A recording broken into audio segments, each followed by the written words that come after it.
자, 그럼 이제 본격적으로 진도 나가도록 하겠습니다. 자, 다시 한번 말씀드립니다만 교재는 박종화 회계사님의 바이블 회계학 요 교재 준비하시면 됩니다. 자, 2페이지 제1장 회계 개념 들어가시면요. 회계란 무엇일까부터 이야기가 시작되지요. 자, 우리가 회계학을 이야기할 때는요. 항상 어떤 기업에 대해서 얘기를 합니다. 자, 어떤 기업이 있다라고 합시다. 자, 근데 이 기업을 둘러싸고 굉장히 다양한 여러 이해관계자가 존재하게 됩니다. 자, 대표적으로 경영자, 주주, 채권자, 거래처, 종업원, 과세, 당국이라고 하는 대표적인 여러 가지 이해관계자들이 있어요. 자, 이러한 사람들은요, 이 기업의 재무적 정보에 관심이 있는데 재무적 정보라고 하는 말에서 재무, 자, 앞으로 우리가 재무라고 하면요, 재무라는 말은 부채 플러스 자본, 부채와 자본이란 뜻으로 이해하시면 됩니다. 자, 이 회사의 재무 상태가 어때?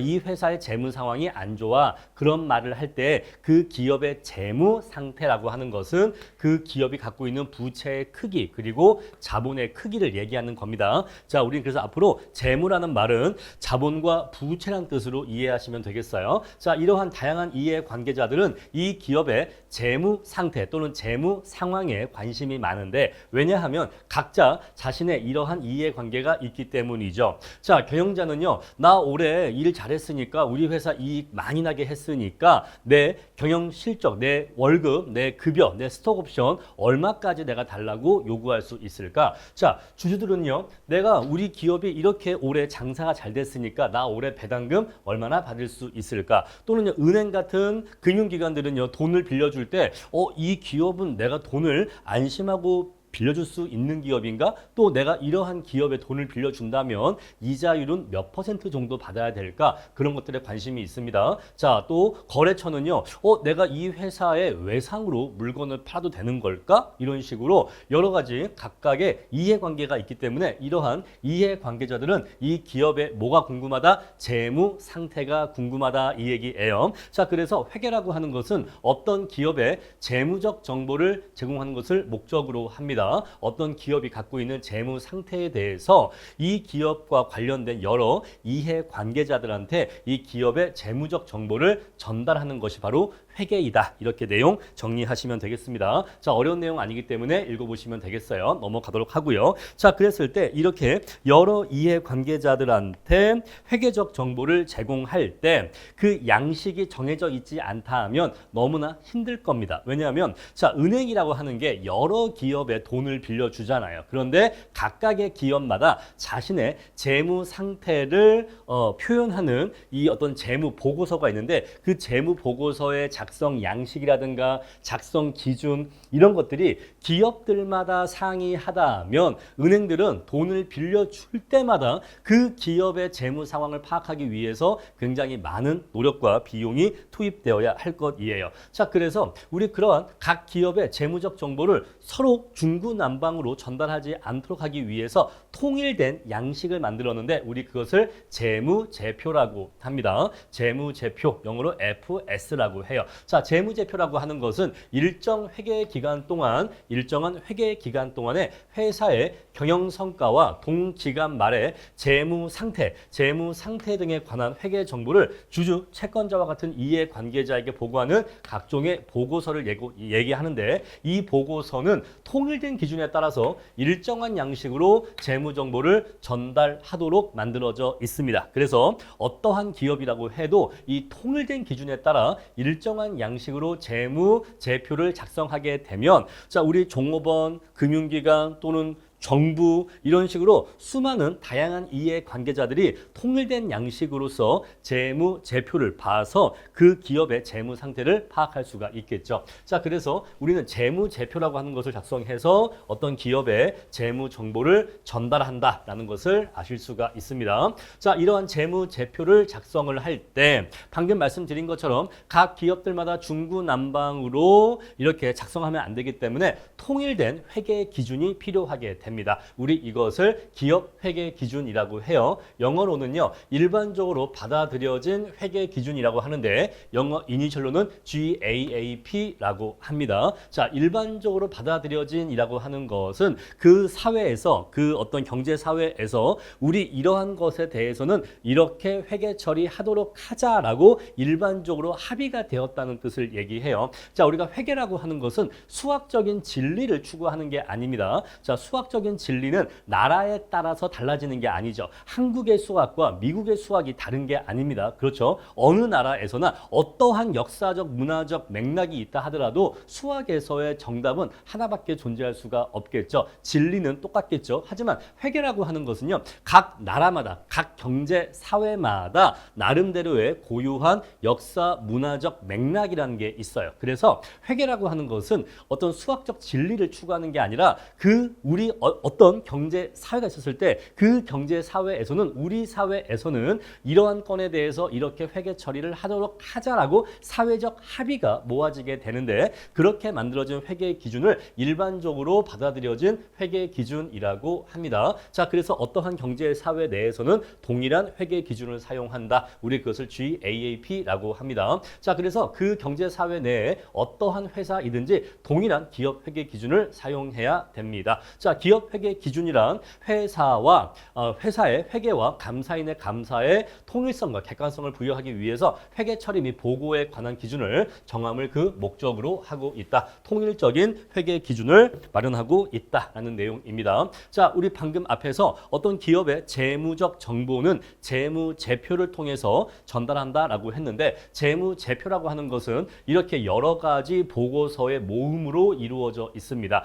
자, 우리가 기업이라고 하는 것이 워낙 복잡한 내용을 담고 있기도 하고, 또 이 기업과 관련된 이해 관계자들도 굉장히 다양한 이해 관계자가 존재하기 때문에 한 가지 보고서로서 어떤 기업의 재무적 정보를 모두 다 올바르게 전달하기가 어려워요. 그래서 한 가지 보고서가 아니라 이렇게 여러 종류의 보고서가 모여서 어떤 기업의 재무적 정보를 전달합니다. 자, 우리 이렇게 재무제표라고 하는 것은 재무상태표에서부터 주석으로 이루어져 있는데, 자, 이 중에서 가장 중요한 게 뭐냐? 바로 재무상태표와 포괄손익계산서, 이 두 가지가 90% 또는 95%의 비중으로 압도적으로 중요합니다. 압도적으로 재무상태표와 포괄손익계산서가 중요하기 때문에 여러분들은 요거 위주로 공부하시면 되고, 현금 흐름표와 자본 변동표는 물론 재무제표의 한 종류이긴 합니다만 위에 두 가지에 비해서 그 중요성이 굉장히 떨어지기도 하거니와, 방금 제가 말씀드린 것처럼 이 강의는 감정평가사 시험을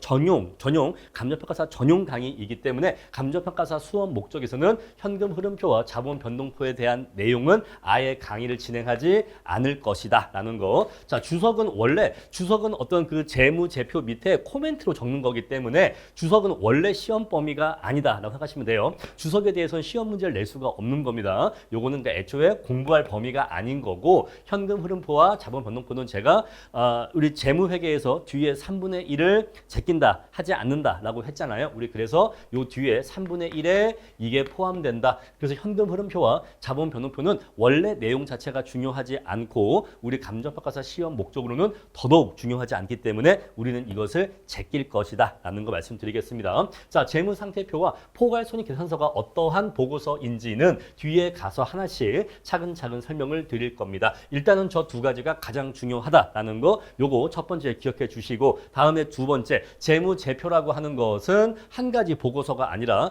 재무상태표에서부터 주석까지 이렇게 5개의 보고서로 이루어져 있다라는 거, 일단 여기까지만 여러분들이 정확하게 이해를 해 주세요. 자, 다음 내용 보겠습니다. 자, 그럼 이제 우리가 재무상태표부터 하나씩 보도록 할 거예요. 지금 여기 제1장이 굉장히 중요한 챕터인 게 회계학의 전체적인 구조에 대해서도 이해하실 수가 있습니다. 자, 재무상태표와 포괄손익계산서가 어떻게 연결되는 건지 각각도 또 공부할 거고 이 둘이 어떻게 연결되는지 공부할 건데 이게 굉장히 중요한 개념이에요. 그래서 제 1장 강의가 어렵지 않은 강의인데 아마 우리 여기 회계원리 전체 강의 중에서 가장 어렵지 않은 챕터가 제 1장일 건데 하지만 굉장히 중요하다. 그 말씀 드리겠습니다. 자, 그럼 이제 우리가 재무제표 중에서 첫 번째 가장 중요한 보고서인 재무상태표부터 공부를 하도록 할게요. 자, 우리가 재무상태표를 공부하기 위해서는요. 여러분들이 일단 요 등식 하나를 암기해 주셔야 됩니다. 자, 분량이 그렇게 크지 않기 때문에 여러분들 암기하시는데 어렵지 않을 거예요. 자, 우리 회계학은요. 항상 이 등식에서부터 시작을 합니다. 우리 이 등식을요. 재무상태표 등식이라고 하는데 이름은 중요하지 않아요. 아시겠죠? 이름은 중요하지 않고 그냥 이러한 회계와 관련된 등식이 있다 정도만 기억하시면 됩니다. 자, 우리 이 등식 보니까요. 자산은 이꼬르 부채 플러스 자본이라고 적혀 있습니다. 자, 우리 이 등식의 의미를 한번 설명드려 볼게요. 자, 여러분들이 감정평가사 시험에 합격을 하셔서 한 4, 5년 정도 열심히 일을 하셨다라고 해보겠습니다. 자, 그래서 이제 돈을 2억 정도 모았어요. 그러면 이 2억은 누구 거죠? 내 거죠. 내가 모았으니까 내 겁니다. 자, 우리 회계에서 내 돈이라는 말을요. 내 돈이라고 하지 않고 또는 내 거라고 하지 않고 멋있게 자본이라고 해요. 아시겠죠? 자본은요. 누구 돈이다? 내 돈이다. 자본은 내 돈이에요. 내 돈. 자, 그러면 남의 돈도 있는데 남의 돈은 뭐라고 한다? 부채라고 해요. 부채. 부채는 남의 돈. 남의 돈을 부채라고 합니다. 자, 그래서 내가 모은 게 2억이다. 내 예금 통장에 2억이 있다. 그러면 나는 자본이 얼마 있다? 2억이 있다라고 얘기할 수가 있습니다. 근데 이 사람이 이제 나도 이제 내 집을 마련하기 위해서 집을 알아보니까 5억짜리 아파트가 있다 이 얘기예요. 근데 내가 가진 게 2억이니까 5억짜리 아파트 살 수 있어요, 없어요? 못 사겠죠? 그러면 3억 원의 대출이 필요할 겁니다. 자, 그래서 3억 원의 대출을 받았다라고 해볼게요. 자, 3억 원의 대출을 받았다. 그래서 2억 내 돈이고 3억 대출 받아서 그래서 5억짜리 집을 샀다라고 해보겠습니다. 자, 그럼 이 사람은요. 자산이 얼마 갖고 있는 거죠? 그럼 이 사람은 자산이 얼마예요? 5억이에요. 자산이라고 하는 거는요. 그 사람이 갖고 있는 자본과 부채를 합쳐서 얘기하는 거예요. 너 얼마짜리 아파트 갖고 있어? 나 5억짜리 아파트 갖고 있어. 아, 넌 그러면 자산이 5억이구나. 맞는 말이에요. 아시겠죠? 회계학에서 우리가 일상생활에서 자산이라는 말은 자본이란 말과 거의 동의어로 쓰여서 너 자산이 얼마나 있어? 이 말은 너 재산이 얼마나 있어? 즉, 네 돈이 얼마나 있어? 라는 뜻으로 흔히 사용되는 경우가 있는데 회계학에서는 자산과 자본은 다른 말이에요. 아시겠죠? 자본은 순수하게 내 돈을 자본이라고 하는 거예요. 자본은 순수하게 내 돈을 자본이라고 하는 겁니다. 근데 자산이라고 하는 것은요. 부채 플러스 자본이기 때문에 자, 이 자산 중에서 부채가 얼마가 들어가 있는지, 은행 대출을 몇 프로 끼고 있는지 그건 중요하지 않아. 자, 우리 회계학에서 자산, 너 자산이 얼마야? 라고 하면은 너 얼마짜리 집 갖고 있어? 이 얘기예요. 나는 근데 5억짜리 집 갖고 있으니까 아, 이 사람의 자산은 5억짜리, 자산이 5억이야 라고 얘기할 수 있는 거예요. 근데 이 5억이라는 아파트, 이 5억이라는 자산은 세부적으로 뜯어보면 어떻게 이루어져 있냐면 순수한 내 돈 2억과 은행 대출 3억으로 이루어져 있거든요. 우리 회계학에서 순수한 내 돈을 자본이라 한다라고 했고 남의 돈, 빌린 돈을 부채라고 한다고 했습니다.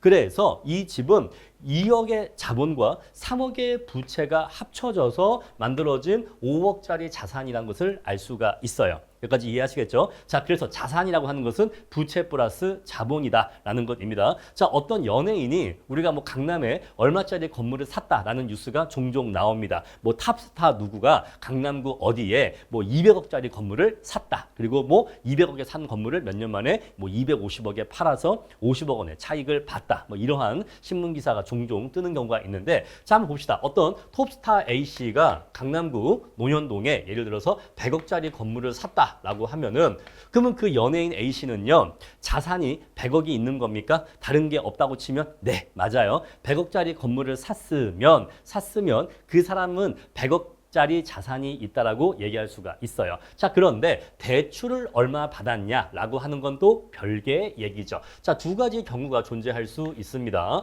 자, 자기 돈 10억. 자기 돈 10억에 대출 90억 받은 경우가 있을 수 있고 자기 돈 80억 자기 돈 80억에 대출 20억 받아서 이 건물을 산 경우가 있을 수 있겠죠. 하지만 이 경우나 모두 그 연예인 A씨가 100억짜리 자산이 있다는 것은 똑같아요.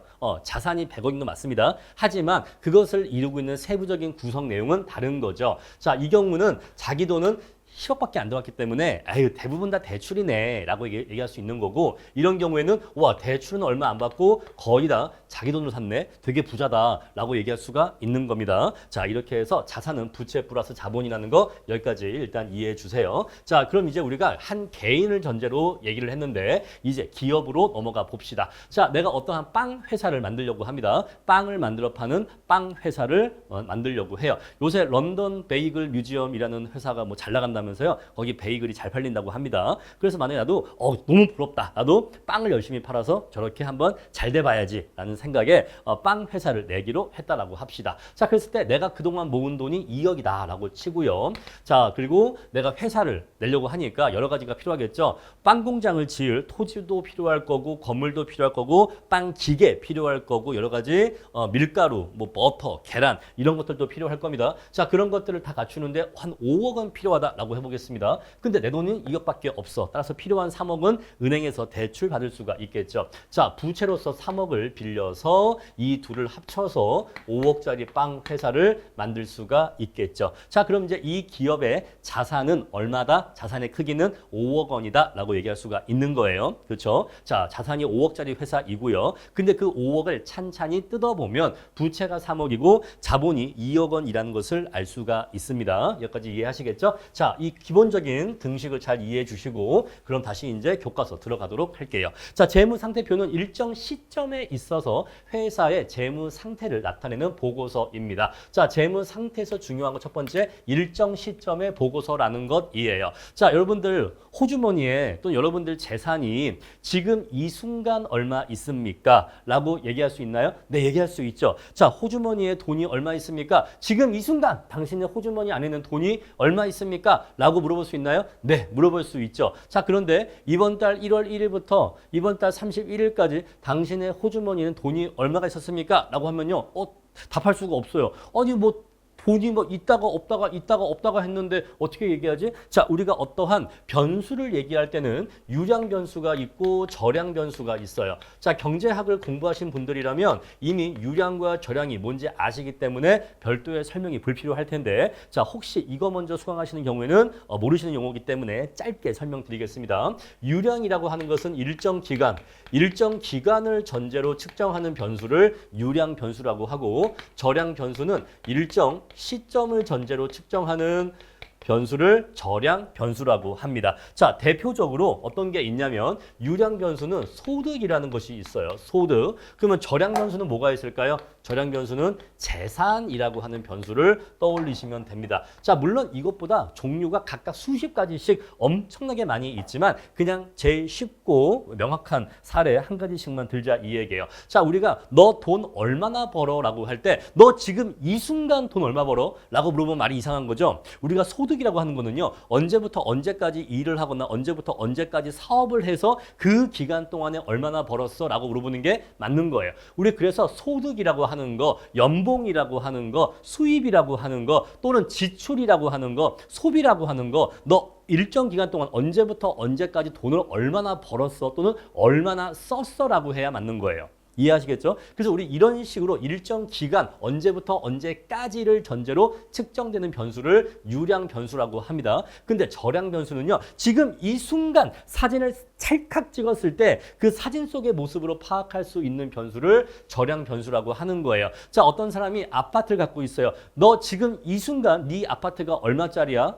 물론 실제로는 알기 어렵지만 이론적으로는 너 지금 이 순간 5억짜리 아파트 갖고 있구나. 근데 1년 뒤에 다시 물어보니까 1년 뒤에 찰칵 찍어보니까 지금은 이 집의 시세가 5억 5천이네. 이렇게 그 순간 일정 시점을 전제로 측정될 수가 있는데 바로 대표적으로 재산과 같은 변수가 있을 수 있습니다. 자, 재산은 너 작년 1년 동안 재산이 얼마야? 라고 하면 말이 이상한 거죠. 너 지금 은행에 예금 얼마나 있어? 지금 이 순간 은행에 예금이 얼마야? 또는 지금 이 순간 너 은행 대출이 얼마야? 지금 이 순간 너 재산이 얼마야? 라고 물어볼 수 있습니까? 네, 물어볼 물어볼 수 있어요. 우리 그래서 절약 연수는 일정 시점을 전제로 측정할 수가 있다라는 것인데 재무 상태표는 어떤 기업이 있어요. 자, 이 기업이 있었을 때 이 기업의 재무적 상황을 자 방금 제가 뭐라고 했죠? 재무라고 하면은 자본 플러스 부채라고 했죠. 자본과 부채를 합쳐서 재무라고 하는 거예요. 어떤 기업의 재무 상태를 우리가 나타낼 때는 일정 시점을 전제로 측정한다 이 얘기예요. 자 지금 이 순간 사진을 찰칵 찍어보니까 아 이 기업은 지금 이 순간 부채가 얼마가 있고 자본이 얼마가 있네. 이렇게 측정할 수 있을까요? 네, 그렇게 측정할 수가 있는 겁니다. 자, 만약에 얘를 1월 1일 날이라고 해보죠. 자, 1월 1일 날 이 기업의 모습을 찰칵 찍어보니까 부채가 2억이 있고 자본이 3억이 있다. 라고 해볼게요. 그러면 이 기업은 현재 자산이 얼마가 있는 거죠? 5억이 있는 거잖아요. 자, 근데 이 기업이 이제 1년 동안 장사를 합니다. 자, 이제 1년 동안 영업을 하는 거죠. 1년 동안 영업을 합니다. 영업이 잘 됐어. 잘 돼서 돈이 얼마나 벌었냐면 5천만 원을 벌었다라고 해볼게요. 자, 5천만 원을 벌었다라고 해보겠습니다. 자, 그럼 이제 1년이 지났죠? 자, 똑같은 기업입니다. 똑같은 기업인데 이제 1년이 지났어. 그러면 요 12월 31일 날 마지막 영업을 하고 장부를 마감할 때, 자, 이때 그러면 부채는 여전히 똑같이 2억이라고 칩시다. 그러면 자본은 이때 얼마가 되는 거 아니? 자본은 원래 3억이었죠. 원래 내 돈은 3억 있었잖아요. 근데 1년 동안 장사해서 5천 벌었죠. 여러분 이 5천 번 거 누구 거예요? 주주 거예요. 주주. 우리 이렇게 회사를 만들 때 내 돈을 투자해서 회사를 만든 사람을 주주라고 합니다. 아시죠? 상식적으로 아시죠? 그래서 어떤 기업이 영업을 해서 돈을 벌면 이익이 나면 그 이익은 누구 거다? 이익은 주주 거예요. 주주 거. 따라서 이 이익은 자본에 들어가게 됩니다. 우리 그래서 이때는 자본이 3.5억이 되는 거예요. 이해하시겠죠? 자, 우리 그랬을 때, 자, 어떤 기업의 재무 상태가 어떤가를 측정할 때는 일정 시점을 전제로 측정합니다. 1월 1일 날 이랬어. 그리고 12월 31일 날 이랬어. 이때 사진 찰칵 찍으니까 부채가 2억, 자본이 3억이었어. 근데 1년 뒤에 사진을 찰칵 찍어보니까 그 사진 속에 이 기업의 재무 상황이 부채는 똑같이 2억인데 자본이 3.5억으로 5천이 늘었어. 이렇게 판단할 수가 있겠죠. 그래서 자 1년 요 사이에 1년 이 사이 기간 동안에 이익이 얼마야? 5천이 이익이라는 걸 알 수가 있었어. 그러면 요거는요. 요거는 유량 개념이에요. 요거는 유량 개념. 이익이라고 하는 것은 수익, 비용, 이익 이라고 하는 것은 다 어떤 개념이에요? 유량 개념인 거죠. 일정 기간 동안에 얼마만큼의 수익이 있었고 얼마만큼의 비용이 발생했고 그래서 얘에서 얘를 빼니까 얼마만큼의 이익이 남았고 로 측정되기 때문에 수익, 비용, 이익은 모두 다 유량 개념으로 측정된다는 걸 아실 수 있을 겁니다. 자, 우리 이렇게 수익, 비용, 이익을 정리한 재무제표를 포괄손익 계산서라고 해요. 얘를 포괄손익 계산서라고 합니다.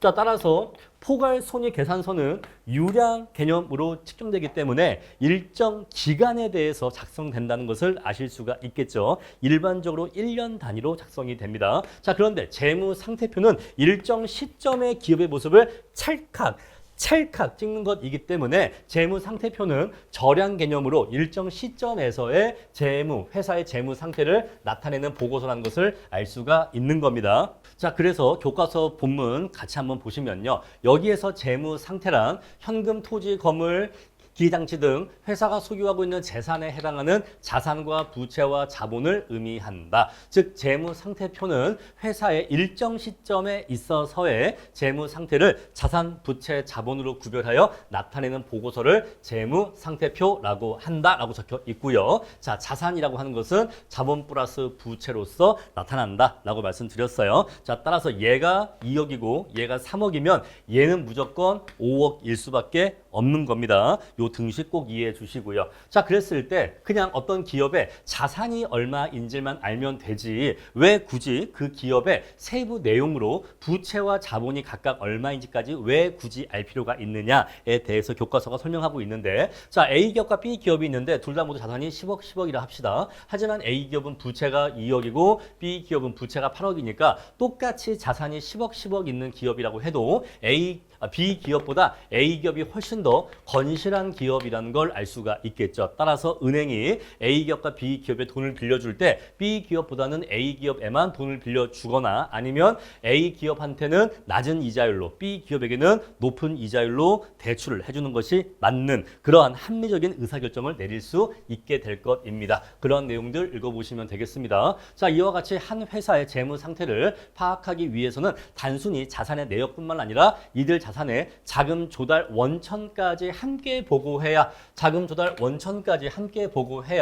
이해관계자의 올바른 의사결정을 도와줄 수가 있다라는 것이에요. 자, 우리 이러한 재무 상태표는 어떻게 작성되냐면 이렇게 T자를 그리신 다음에 이쪽을 우리가 왼쪽을 차변이라고 하고 이쪽 오른쪽을 대변이라고 합니다. 우리 회계학에서는요. 왼쪽 오른쪽이라고 하지 않고 차변 대변이라고 합니다. 아시겠죠? 차변, 대변. 앞으로 회계학 공부하시게 되면요. 차변, 대변이라는 말을 정말로 많이 사용하게 되기 때문에 이제 여러분들이 이러한 용어에 익숙해지셔야 돼요. 왼쪽, 오른쪽 아니고 우리 왼쪽을 차변이라 하고 오른쪽을 대변이라고 합니다. 자, 자산은 부채 플러스 자본인데 차변에 자산을 쓰고 대변에 부채 플러스 자본을 쓰기 때문에 자, 이 자리에 만약에 부채가 3억 들어가고 자본이 2억 들어가면 자산이 당연히 이렇게 5억이 되겠죠.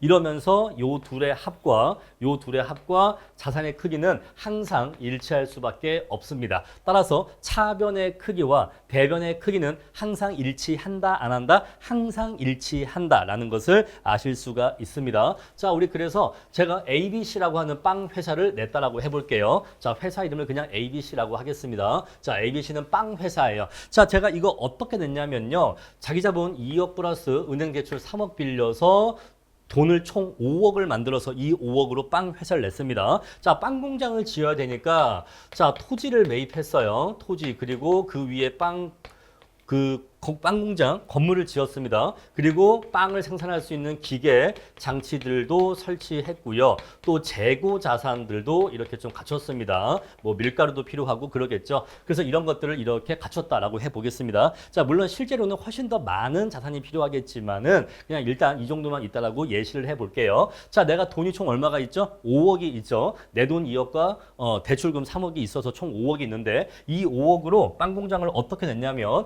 예를 들어서 토지 1억, 그 다음에 건물, 토지 2억이라 할까요? 보통 더 비싸니까 토지가. 자, 토지 2억, 건물 1억 냈다고 쳐보죠. 그런 다음에 기기장치가 1.5억 들어갔다고 치고 재고자산에 0.5억이 들어갔다고 해볼게요. 자, 그러면 이게 얼마죠? 이쪽이 5억. 그럼 이쪽이 얼마죠? 역시 이쪽도 5억 이렇게 해서 이렇게 만들어진 돈으로 이렇게 자산들을 구입해서 이러한 자산들로 빵 회사를 만들었다라는 것을 아실 수가 있습니다. 자, 그랬을 때 우리 방금 앞에서 어떤 표현을 공부했었냐면 자, 우리 자본의 원천이라는 표현이 있었어요. 자본의 원천. 교과서 8페이지 가운데 보시면은 자산의 자금 조달 원천이라는 표현이 나오는데 자, 바로 이쪽이 자금 조달의 원천이에요. 자금의 조달 측면이 이쪽 대변에 나타나는 겁니다. 너 빵 회사 세웠다며? 너 그 빵 회사 세울 돈 어디서 났어? 너 그 돈 어디서 나서 빵 회사를 낼 수 있었던 거야? 아, 내가 갖고 있는 예금 2억하고 은행 대출 3억 받아서 이렇게 해서 5억을 만들었어. 아, 너 빵 회사 만들 돈 5억을 이렇게 조달한 거구나. 이렇게 돈을 구한 거구나. 라는 뜻 아시겠죠? 그런 다음에 그럼 너 이 5억으로 어떠한 자산들을 매입했어? 아, 토지도 사고 건물도 사고 이렇게 해서 빵 공장 5억을 만들었어. 아, 그래? 너 그러면 이 자본 5억을 여기다가 이렇게 사용한 거구나. 사용. 이해하시겠습니까? 자, 그래서 차변과 대변이 있는데 대변은 자금의 조달 측면을 나타내고 있는 거예요. 자금의 조달 측면. 자금의 조달 측면을 나타내는 겁니다. 너 돈이 어디서 나서 아파트 샀어? 아, 내 예금 2억하고 은행대출 3억 합쳐서 아파트 샀어. 아, 너 아파트 그렇게 난 돈, 그렇게 구한 돈으로 아파트를 산 거구나. 오케이? 다음에 이쪽은 뭐라고 했죠? 이쪽은 자금의 사용 측면이에요. 자금의 사용 측면. 너 이렇게 조달된, 이렇게 구한 자금을 어디에 썼어? 아, 그 5억을 토지에 2억, 건물에 1억, 기계에 1.5, 재고에 0.5 이렇게 해서 5억을 썼어. 이거 맞죠? 맞네. 오케이, 5억. 오케이, 이렇게 썼어. 이해하시죠? 이렇게 조달한 돈으로, 이렇게 구한 돈으로 이러한 자산들에 투자를 해서 매입을 해서 빵 회사를 만든 거잖아요. 자금의 조달 측면, 자금의 사용 측면. 아시겠죠? 자, 우리 그래서 차변은 자금의 사용 측면을 나타내고 대변은 자금의 조달 측면을 나타낸다라는 것이에요. 자, 우리 회계학 공부 맨 처음 시작할 때 우리 시험 공부와 아무 상관도 없는데 회계학을 맨 처음 공부하는 사람들이 갖고 있는 첫 번째 의문점이 있어요. 그게 뭐냐? 선생님, 시험에 안 나와서 중요하지 않은 것 같긴 한데 왜 얘가 이름이 차변이고 왜 얘가 이름이 대변인가요? 전혀 중요하지 않아. 전혀 상관없습니다. 왜 저기가 차변이냐? 왜 여기가 대변이냐라고 하는 거는 전혀 중요하지 않아요. 그냥 얘는 이름이 차변이야. 얘는 그냥 이름이 대변이에요. 아시겠죠? 제 이름이 윤철신이잖아요. 근데 왜 제 이름은 윤철신일까요? 그냥 윤철신이야. 그냥 윤철신이라는 음으로 부르면 그게 제 이름입니다. 이해하시겠죠? 그래서 사실은 이게 차자가 무슨 차자인지 대자가 무슨 대자인지 알 필요가 있다 없다? 없다. 공부에 전혀 도움도 되지 않고 전혀 중요하지가 않아요. 아시겠죠? 그래서 왜 차자인지 왜 대자인지 전혀 중요하지 않은데 그냥 뭐 정 궁금하실까 봐 잠깐만 언급을 할게요. 근데 전혀 중요하지 않아요. 지금 이게 자금의 조달 측면이잖아요. 그래서 우리가 대라고 하는 게 있고 차라는 글자가 있는데 대는 빌려주다라는 뜻이에요. 빌려주다. 대라고 하는 거는 빌려주다라는 뜻이고 차라고 하는 것은 빌리다라는 뜻이에요. 빌리다. 그래서 우리가 임대료가 있고 임차료가 있어. 임대료와 임차료가 있어. 자, 임대료와 임차료 어떻게 다를까요? 자, 내가 건물을 빌려주고 받는 세가 임대료예요. 그래서 임대료는 수익을 얘기해. 수익. 임대인의 수익을 얘기한다고. 임대인이 건물주잖아요. 내가 내 건물을 빌려주고 받는 월세를 임대료라고 하는 거예요. 그 임대료는 수익을 의미하는 거예요. 요거는 수익을 의미하는 거야. 근데 임차료는요. 임차인이 건물을 빌린 대가로 임대인에게 내는 돈을 임차료라고 하는 거예요. 그래서 임차료는 비용을 의미해요. 얘는 비용을 의미합니다. 이해하시겠죠? 그래서 우리가 이제 한자까지 따지면은 대는 빌려주다는 뜻이고 차는 빌리다란 뜻이에요. 그래서 우리가 돈을 이렇게 구했잖아요. 이 돈을 빌려준 거야, 얘한테. 얘한테 이렇게 빌려줘서 이렇게 구한 돈으로 빌려줘서 얘는 그걸 빌린 거죠. 이 자본 5억과 그러니까 주주한테 2억 빌리고 채권자한테 3억 빌려서 그 빌린 돈으로 이러한 자산들을 샀다. 이렇게 이해하시면 돼. 하지만 중요하지 않아. 아시겠죠? 그냥 얘는 차변이고 그냥 얘는 대변이에요. 아시겠죠? 로미오의 이름이 왜 로미오죠? 이유 없어. 그냥 로미오야. 줄리엣의 이름은 왜 줄리엣이죠? 그냥 줄리엣이야. 아시겠죠? 줄리엣의 제이가 무슨 뜻이고 따질 필요가 없는 겁니다. 그래서 그냥 굳이 설명하면 이렇게 얘기할 수는 있는데 아무 도움도 안 돼. 아시겠죠? 그냥 차변, 대변이다라는 거 말씀드릴게요. 자, 이렇게 해서 임대료와 임차료 우리 앞으로 회계학 공부할 때 대자를 쓸 때가 있고 차자를 쓸 때가 있는데 대자는 빌려주다라는 뜻이고 차는 빌리다라는 뜻이라는 거 요거는 뒤에 가서도 나오기 때문에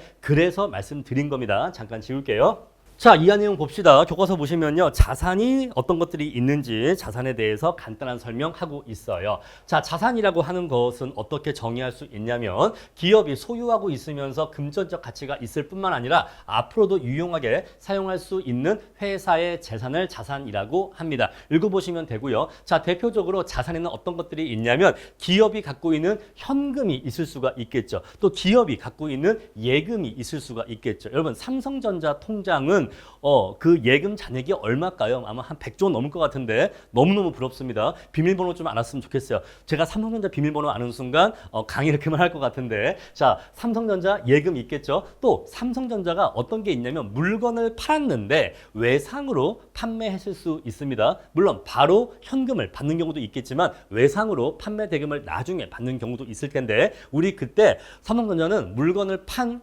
그 구매자에 대해서 판매 대금을 회수할 수 있는 권리를 갖게 되는데 우리 이것을 매출 채권이라고 해요. 매출 채권. 그래서 어떤 기업이 갖고 있는 매출 채권이라고 하는 자산도 있을 겁니다. 다음에 대여금인데 대여금은 어떤 기업이 다른 사람한테 빌려준 돈을 대여금이라고 해요. 그러면 반대로 빌린 사람은 자, A가 B한테 돈을 3억 원을 빌려줬습니다. A가 B한테 3억 원을 빌려줬어요. 그러면 A는 B에 대해서 3억 원의 뭐를 가지게 되죠? 3억 원의 대여금이라고 하는 자산을 가지게 돼요. 아시겠죠? 대여금이라는 자산을 가지게 됩니다. 근데 B는요, A한테 3억을 빌렸죠. A는 빌려줬고 B는 빌렸죠. 자, 이렇게 빌린 돈을 차입금이라고 해요. 빌린 돈을 차입금이라고 합니다. 자, 차입금은 빌린 돈이니까 이건 내 거예요, 남의 거예요? 남의 거야. 남의 거니까 얘는 부채입니다. 얘는 부채가 되는 거예요. 이해하시겠죠? 자, 그래서 아까 대차 말씀드렸는데 자, 빌려준 돈은 대여금이라고 하고 빌린 돈은 차입금이라고 하는 겁니다. 자, 빌려준 돈은 내가 남한테 돈을 받을 권리가 있는 거니까 이거는 자산이에요. 자산. 그래서 얘는 대여금은 자산에 포함되는데 반대로 이 돈을 빌린 사람은 이 3억을 빌린 거니까 차입금이고 요 3억 원어치의 부채가 만들어지는 겁니다. 자, 상품이 있고 제품이 있는데 자, 상품과 제품 말씀드릴게요. 교과서에 제품은 나와 있지 않은데 상품과 제품 같이 이해하시면 좋습니다. 상품은요, 만들어져 있는 물건, 완성품을 내가 구입해서 파는 파는 물건을 상품이라고 합니다. 만약에 예를 들어서 제가 옥수수 통조림을 판다고 칩시다. 미국에 뭐 그린 자이언트인가? 라고 제가 어릴 때부터 좋아하는 옥수수 통조림이 있는데 제가 미국으로부터 옥수수 통조림을 수입해서 제가 그거를 마트에 납품해서 판다라고 하면은 이 옥수수 통조림은 제가 만든 거예요? 아니죠. 요건 그냥 완제품이 만들어져 있는 걸 제가 사와서 팔기만 하는 거죠. 우리 이것을 상품이라고 해요. 근데 제가 가구 회사를 운영합니다. 그래서 제가 가구를 만들어서 팔아라고 하면 이때의 가구는 내 제품이에요. 자, 따라서 만들어져 있는 물건을 구입해서 팔기만 하면 우리 그 물건은 상품이라고 하고 완제품을 구입해서 팔기만 하면 상품이라고 하고 내가 만들어 파는 물건을 제품이라고 합니다. 그러면 런던 베이글 뮤지엄의 베이글은 내가 빵을 만들어 파는 거니까 제품이겠죠. 아시겠죠? 자, 그런 식으로 상품과 제품이 있다. 다음에 건물이 있는데 자, 기업이 보유하는 건물이 있을 수 있고 기업이 보유하고 있는 토지가 있을 수 있겠죠. 그리고 기업 회사 안에 보면은 사람들이 일하는 책상도 있고 의자도 있고 컴퓨터도 있고 또 우리 스터디 파이트로 한다면 요 분필도 있고 칠판 지우개도 있고 요 칠판도 있고 요 빔도 있겠죠. 이런 것들이 다 뭐예요? 비품이야. 비품, 우리 이런 것들을 비품이라고 합니다. 그래서 기업이 보유하고 있는 자산은 이것 말고도 굉장히 많은 종류의 자산이 더 많이 있지만 대표적으로는 이러한 자산들이 있다라는 거 회계 원리에서 몇 가지 예시해 드린 겁니다. 아시겠죠? 자, 우리 이런 것들을 자산이라고 한다. 자산의 각 항목들을 보여주고 있는 겁니다. 다음에 부채인데 부채라고 하는 것은요, 미래에 일정한 금액을 갚아야 할 의무가 있는 기업의 채무를 부채라고 합니다. 대표적으로 어떤 게 있느냐? 매입 채무가 있어요. 자, 상품을 외상으로 구입한 경우에 내가 외상 이 매입금을 지급해야 될 의무가 있는 거죠. 우리 그것을 매입 채무라고 합니다. 자, A라는 기업이 B라는 기업에게 빵을 1억 원어치를 팔았다라고 해보겠습니다. 근데 이 1억이 외상이다라고 해볼게요. 자, 그러면 A 기업은 B 기업에 대해서 뭐를 갖는다? 매출 채권. 매출 채권 1억 원을 갖는다 이 얘기입니다. 매출 채권 1억을 갖는다. 근데 이 매출 채권은 A 기업의 뭐다? 자산이다라는 거. 자산이다. 근데 B 기업은 빵 1억 원어치를 외상으로 매입했기 때문에 B 기업은 A 기업에 대해서 어떤 채무를 진다? 매입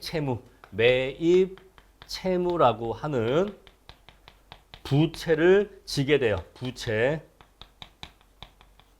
매입 채무 1억 원이라는 부채가 발생하게 됩니다. 따라서 A기업이 B기업에게 1억 원의 빵이라는 상품을 이렇게 판매하게 되면 A기업은 B기업에 대해서 1억을 받을 권리가 있는데 우리 이 받을 권리를 매출 채권이라고 하고 1억 원의 매출 채권이 자산으로 생기게 되는 거고 반대로 B기업은 1억 원을 갚아야 될 의무를 갖게 되니까 매입 채무 1억 원이라고 하는 부채가 생기게 되는 거예요. 아시겠죠? 자, 그렇게 해서 만약에 B기업이 다시 A기업에게 1억 원을 갚았다라고 해볼게요. 현금으로 1억 원을 지급해서 갚았다라고 하면 이제 요것도 없어지는 거고 요것도 이제 없어지는 겁니다. 아시겠죠? 다음에 차입금인데 차입금 아까 말씀드렸죠? 남한테 빌린 돈을 차입금이라고 해요. 반대로 빌려준 돈은 대여금이라고 한다라고 했죠. 다음에 선수금인데 선수금은 상품을 사고자 하는 사람한테 미리 받은 계약금을 선수금이라고 합니다. 선수금은 미리 받은 돈을 선수금이라고 해요. 자, A기업이 B기업에게 빵을 판매하고자 합니다. 자, 그랬을 때 A기업이 B한테 1억 원의 빵을 판매하려고 하는데 근데 A기업도 아무것도 받지 않고 그냥 빵을 1억 원어치 만들었다가 혹시 B기업이 안 사버리면 그냥 뭐랄까요? 뭐 노쇼? 그럼 뭐 변심해버리면 빵 1억을 버리는 거잖아요. 그러니까 불안하니까 야 계약금 조금 내라 할 수 있겠죠? 야 계약금 1,000만 원만 내. 그래서 B가 A한테 계약금 1,000만 원을 냈다라고 해보겠습니다. 근데 B기업은요, 빵 받았어요? 안 받았어요? 안 받았죠? 빵 안 받았지만 상품을 거래하면서 계약금으로 1,000만 원을 먼저 보낸 거잖아요. 빵도 안 받았는데 1,000만 원을 먼저 보낸 거잖아요. 그러면 이 1,000만 원 받았으면 요 A기업 입장에서는 선수금 1,000이 생기는데 요 선수금은 여러분 1,000 들어왔어. 요 1,000은 내 거예요? 아니면 B 회사 거예요? 남의 거예요? 자 보세요 여러분. A기업이 빵을 만들어 팔아요. 그래서 B한테 빵을 1억 원어치를 팔기로 했어요. 근데 B가 이 계약의 이행과 관련해서 1,000만 원의 계약금을 먼저 입금했다라고 해볼게요. 그러면 A 회사 통장에 돈이 1,000이 들어오는데 이 들어온 1,000은 A 거예요? B 거예요? 요거 아직은 B 거예요. 왜 아직은 B 거일까요? A 통장에 들어왔지만 왜 아직은 B 거일까요? 아직 빵을 안 팔았잖아요. 빵을 팔기로 하고 내가 빵을 만들어서 팔아야지만 내가 돈을 버는 거지 빵도 안 팔았는데 돈을 법니까? 아니죠. 내가 빵을 구워서 만들어서 팔아야지만 돈이 생기는 거잖아요. 빵을 만들어 팔기 전에 먼저 들어온 돈이기 때문에 이 돈은 내 통장에 들어왔지만 내 거다 아니다. 내 게 아니다. 내게 아니다. 따라서 얘는 부채 항목이에요. 부채. 선수금은 부채입니다. 자, 그러면 B 입장에서는요. 아직 빵도 받지 않았는데 돈 1,000을 먼저 보냈죠. 자, 내 돈 1,000이 A 회사 계좌에 들어가 있지만 저 1,000 내 거라고 했죠. B 거예요. B 거. 저거 내 거예요. 야, 저 1,000은 말이야. A 회사 계좌에 들어가 있지만 저거 내 거야. 왜? 내가 아직 빵을 안 받았거든. 그래서 요 1,000 내 거야. 내가 그냥 먼저 낸 돈이야. 내가 먼저 낸 돈이야. 예, 선수금이라고요. 선수금. 죄송해요. 선급금이라고요. 선급금. 선급금 1,000이 생깁니다. 근데 이 선급금은요. B 회사 입장에서 자산이겠어요? 부채겠어요? 요건 자산이에요. 저거 내 거라니까요? 저거 내 거예요. 돈을 먼저 냈을 뿐이지 저거 아직은 내 거예요. 요거 선급금이고 얘는 자산 항목이에요. 아시겠죠? 자, 우리가 아까 제가 대하고 차 말씀드렸죠. 대하고 차. 대가 뭐라고 했죠? 빌려주다. 빌려준 것을 대라고 했죠. 차는요. 빌린 것을 빌리다를 차라고 했죠. 그래서 빌려준 돈은 대여금, 빌린 돈은 차입금이라고 했죠. 자, 두 번째 뭐가 있냐면 수가 있고 급이 있어. 수, 급. 수는요. 받다예요. 받다. 급은요. 주다예요. 주다. 그래서 먼저 받는 걸 선수라고 해요. 선수. 먼저 받는다. 그럼 선급은요. 먼저 지급했다. 먼저 줬다. 먼저 냈다. 우리가 뭔가 돈을 내는 걸 지급했다라고 하잖아요. 먼저 지급했다라고 해서 급은 냈다는 뜻이야. 냈다. 아시겠죠? 주다 또는 냈다라는 뜻이에요. 자, 그래서 대하고 차 그리고 수하고 급 요거 한자 의미가 정반대이기 때문에 정확하게 구분을 하셔야 됩니다. 자, 우리 그래서 돈의 일부를 먼저 받으면 먼저 받은 사람은 선수금이라는 부채가 생기는 거고 먼저 준 사람은 선급금이라고 하는 자산이 생기는 거예요. 아시겠죠? 그러니까 선급금이라는 자산이 생깁니다. 다음에 미지급금인데 자, 급은요. 주다죠, 주다. 근데 미야. 미는 뭐죠? 아니란 뜻이야. 아니. 주지 않았다는 뜻이에요. 미지급금은 아직 주지 않은 돈이란 뜻이에요. 미지급금은 아직 주지 않은 돈인데 자, 내가 상품을 구입하면서 상품이나 제품을 구입하면서 외상으로 구입한 돈은 아직 돈을 주지 않고 외상으로 구입한 채무를 우리는 매입 채무라고 해요. 요건 아까 말씀드렸죠. 근데 상품 이외의 물건을 구입하면서 상품 이외의 물건을 외상으로 구입하면서 생긴 부채 또는 채무를 미지급금이라고 합니다. 예를 들어서 내가 빵 공장인데 내가 빵 공장에 쓸 기계를 구입해요. 빵 기계를 구입했는데 이 기계 대금을 아직 주지 않았어 라고 하면은 이 기계 대금 아직 주지 않은 건 매입 채무입니까? 미지급금입니까? 정답은요. 미지급금이야. 아시겠죠? 미지급금. 자, 상품이나 제품을 거래하면서 생기는 외상이 매입 채무인 거고 상품이나 제품 이외, 그 이외의 물건을 거래하면서 생긴 외상을 미지급금이라고 하는 겁니다. 아시겠죠? 자, 이렇게 해서 대표적인 부채 항목들이 어떤 것들이 있는지 알아본 것입니다. 자, 다음으로 마지막 자본입니다. 자, 자본이라고 하는 것은요, 회사의 소유주인 주주, 여러분 주주가 주인인 거예요. 자, 우리가 감정평가 법인에 취업했다라고 해보겠습니다. 자, 감정평가사 공부하시는 분들의 아마 절대 다수의 장래 계획이나 목표가 대형 법인의 주주가 되는 것일 거예요. 그죠? 자, 평가 법인이 있다라고 해보겠습니다. 자, 그러면 주주가 이렇게 있어요. 주주가 있고 소속 평가사가 이렇게 있다. 라고 해보겠습니다. 자, 그랬을 때 소속평가사가 출자를 한다라는 것은 요 주주가 된다는 걸 의미해요. 그래서 원래 주주가 이렇게 있었는데 어떤 소속평가사 하나가 출자했다라고 하면은 그 한 명까지도 이렇게 주주가 되는 것을 얘기하는 겁니다. 아시겠죠? 따라서 이 평가법인이 돈을 잘 벌었어. 그러면 그 평가법인이 돈을 잘 벌어서 남긴 이익은 누구 거다? 회사가 영업을 잘해서 돈을 잘 벌면 그 잘 번 돈, 남은 돈, 이익은 누구 거다? 주주 거예요. 그 이익, 그 남겨진 이익을 먹기 위해서 주주가 되고자 하는 겁니다. 자, 우리 그래서 자본이라고 하는 것은 회사의 소유주인 주주들만의 자산, 즉 순자산을 자본이라고 하는데 자, 용어가 몇 가지가 있습니다. 자, 자본은요, 자본이라고도 하는데 순자산이라고도 해요. 아시겠죠? 자본이라고도 하고 순자산이라고도 합니다. 그래서 자본이라고 부르든 순자산이라고 부르든 같은 뜻이에요.